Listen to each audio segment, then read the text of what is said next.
많은 사람들의 공분을 사고 있는 N번방 사건의 주요 용의자들이 구속돼 조사를 받고 있습니다. 하지만 지금 이 시간에도 또 다른 온라인 공간에서 성착취물 영상이 유포되고 공유되고 있는데요.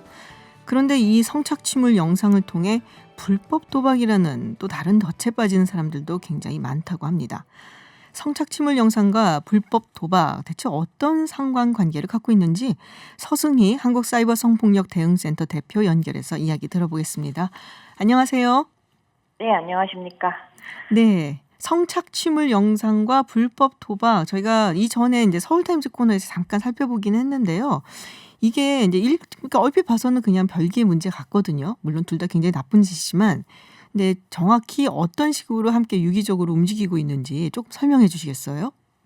네, 기본적인 구조로는 성착취물 영상을 믿기로 해서 불법 도박 사이트에 가입을 권유하거나 혹은 거기서 계속해서 베팅을 하게 유도하는 방식입니다. 그러니까 이 성착취물 영상을 통해서 이런 게 있으니까 도박 사이트로 와라. 그래서 거기서 예, 자꾸 베팅을 하게 하고. 아, 네. 그렇군요. 자, 사실 이제 이 불법 뭐 도박 사이트도 그렇고 이 성착취물 영상 뭐 이런 것도 지금 뭐 텔레그램 뭐 N번방 사건이 좀 뭐 화제가 되고 논란이 돼서 그런데 예전에 이 소라넷이라고 있었잖아요. 잘 네. 아시겠지만은. 근데 소라넷이 지금 뭐 잡혀서 그 운영하던 운영자가 잡히고 그리고 뭐 이렇게 다 다치고 뭐 했는데 지금 이런 비슷한 사이트들이 여전히 많다라는 얘기를 들었어요. 네, 여전히 그 성착취물들이 공유되는 서버가 해외에 있는 그런 사이트들이 아직도 기승을 부리고 있고요. 그런 사이트들에서는 뭐 이렇게 성착취물 사건이 이슈가 될 때마다 그것이 이제 상위에 노출되는 키워드가 되거나 혹은 그러한 제목으로 만들어지는 피해 촬영물이 계속해서 유통이 되고 있습니다. 그리고 그 실제로 저희가 텔레그램 성착취 방들을 모니터링했을 때 그 방들에서 이제 홍보하는 방들에서 이 성착취물 영상도 유통하면서 그러면서 이제 불법 도박 사이트 링크도 함께 공유를 하는 것이죠. 그래서 음. 소라넷과 같은 그런 사이트들이 이제 별도로 텔레그램방 영상들을 유통시키는 문제도 있지만 실제로 그 텔레그램 성착취 방들 안에서도 이와 같은 불법 도박 사이트들의 링크들이 적극적으로 홍보돼 왔었습니다. 아, 그러니까 이게 같이 되는 거네요. 어떻게 보면은 서로가 서로를 홍보해 주고 그리고 이게 이 성착취물이 미끼처럼 해서 작용해서 불법 도박 사이트로 넘어오게 하고 거기서 또 막 이걸로 이용해서 베팅을 하게 하고 이런 거군요. 그리고 텔레그램 네. 방까지 이 링크가 가 있다고요? 네, 맞습니다. 그래서 뭐 한두 개가 아니라 네. 정말 많은 이제 불법 도박 사이트 링크들이 그 텔레그램 성착취 방들에서 공유가 됐었고요. 홍보가 됐었고, 어떤 피해 촬영물, 그러니까 어떤 성착취물 같은 경우에는 편집이 되어서 음. 예를 들면 그 피해 촬영물 상단과 하단에 불법 도박 사이트 홍보 배너가 네. 위아래로 흘러가는 거예요. 아. 이제 그 영상물을 볼 때 자동적으로 광고가 노출되는 거죠. 네. 본인들이 그 영상물을 편집해서 다시 재배포하는 이런 경우도 있고요. 아. 아니면 그 사이트에 미끼처럼 성착취물 영상들을 공유하면서 배너 광고로 이제 불법 도박 사이트를 띄워놓거나 아니면 그 영상물 게시물 하단에 불법 도박 사이트 링크를 걸어서 직접 보이게 하거나 다양한 방식으로 연결해서 계속해서 홍보 미끼처럼 이 성착취물들을 활용해 오고 있습니다. 그렇군요. 아까 말씀 중에 편집을 해서 뭐 재배포를 하고 거기다 배너를 뭐 띄우고 이랬다는 거는 사실 그냥 서로 사이트 운영자들끼리 공조를 했다라고 볼 수가 있겠네요? 실제로 네. 공조를 하고 있고요. 뭐 그냥 광고 배너를 띄워줄 때에도 정말 정상적인 거래의 방식이 아니죠. 그래서 아. 뭐 이번에 한겨레 이제 보도 같은 경우에도 서로 지인인 관계로 한 음. 사이트는 이제 불법 도박 사이트고 한 사이트는 성착취물 영상 공유 사이트고 이제 서로 수익을 홍보의 방식으로 계속 나누면서 이와 같은 피해 촬영물을 통해서 더 많은 사람들이 유입되게 하고 있고요. 또 며칠 전에 이제 확인했었던 사례 중에 하나는 그 외부에 이제 성착취물, 특히 텔레그램방 성착취물을 볼 수 있다라고 네. 홍보 이미지를 배포를 하고요. 거기에서 이제 카카오톡 아이디 같은 걸 적어놓고 이 영상들을 보고 싶으면 이 카카오톡 아이디에 말을 걸어라. 라고 해서 그 아. 카카오톡 아이디한테 말을 걸면 이 도박 사이트에 들어가서 회원가입을 하고 본인한테 인증하면 자기가 그 영상들을 볼 수 있는 방으로 초대해주겠다. 아. 이런 방식으로 또 유인을 하기도 합니다. 그렇군요. 카카오톡 아이디로 뭐 말을 걸어라. 뭐 저는 주로 뭐지 여행사 이런 데 그 웹사이트나 이런 데 가 보면 그런 경우가 좀 있거든요. 네. 네. 카카오톡 아이디로 찾아서 뭐 이걸 얘기를 물어보면은 질문을 하면 뭐 빨리 전화가 빨리 안 되는 경우에 뭐 이런 경우가 있는데 이걸 또 이용을 해서 거기로 오게 돼서 신청을 하면은 초대를 해 주고 이런 식으로 또 진행이 되고 있군요. 예, 맞습니다. 네. 그 잠깐 언급을 하셨는데 이 성착취물 영상을 경품으로 내건다라는 이야기도 있었어요. 경품으로 내건다. 이거 어떻게 내거는 건지 좀 궁금한데요.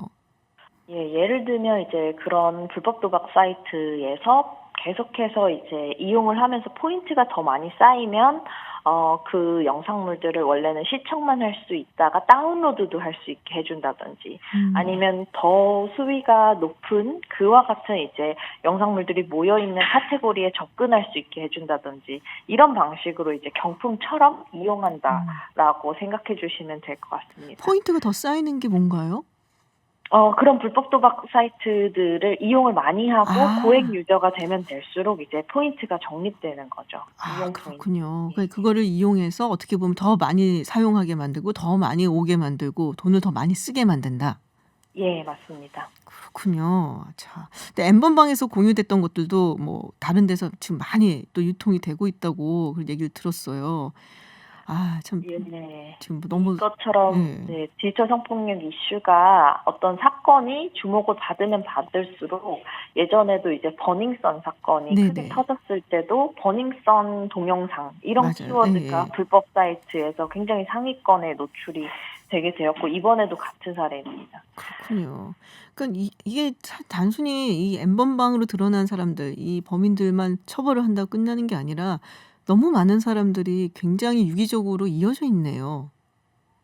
네, 특히 돈과 관련해서 이와 같은 성착취물 영상을 보고 싶어 하는 사람들이 너무 많다 보니까 그 수요를 이용해서 어떤 방식으로 돈으로 전환을 할지 계속 이제 궁리를 하고 실제로 그것을 연결해서 실행을 하는 거죠. 그게 모두 불법의 영역이지만 온라인 공간에서 모든 영역에 대해서 수사가 다 이루어지기 어려운 한계도 있고 지금 그 수사의 기법을 만들어 나가는 방향이기도 하다 보니까 계속해서 이제 수사 공백의 영역이 생기고 이와 같은 불법적인 행위들은 반복해서 일어나고 있습니다.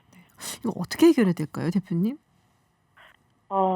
국내에서는 일단 법적인 규제 방안을 계속해서 준비를 해나가는 것이 필요하고요. 또 수사적인 영역에서 특히 사이버 공간에 대한 수사를 위한 자원도 필요하고 기술력과 전문성을 수사기관 내에서 확보하고자 하는 노력이 장기적으로 필요할 거라고 생각합니다. 근데 이게 해외 서버가 있는 경우가 굉장히 많고 또 텔레그램 같은 경우도 비슷하잖아요. 그래서 국내 규제를 해서 이거를 잡을 수 있는 방법이 그렇게 쉬울까 이런 생각도 좀 들거든요. 네, 국내 규제로만 당연히 네.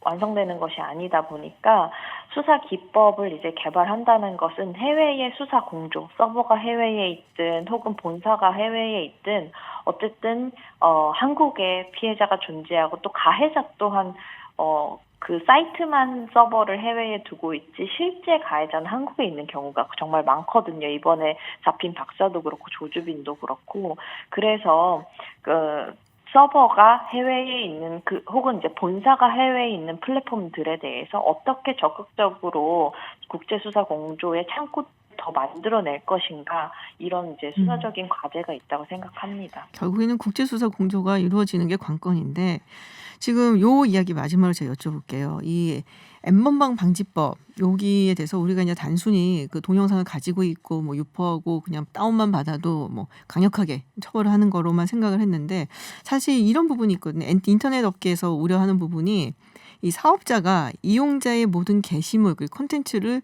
사실상 들여다봐야 되는 것이 아니냐라고 이야기를 하고 있어요. 그래서 이런 불법 착취물이 동영상이 있으면은 그거를 신고하고 뭐 삭제하고 이렇게 해야 된다는 일종의 약간 책임 같은 거를 주고 있거든요. 이 부분에 대해서 어떻게 보세요? 이 IT 업계는 굉장히 네. 반발을 하더라고요.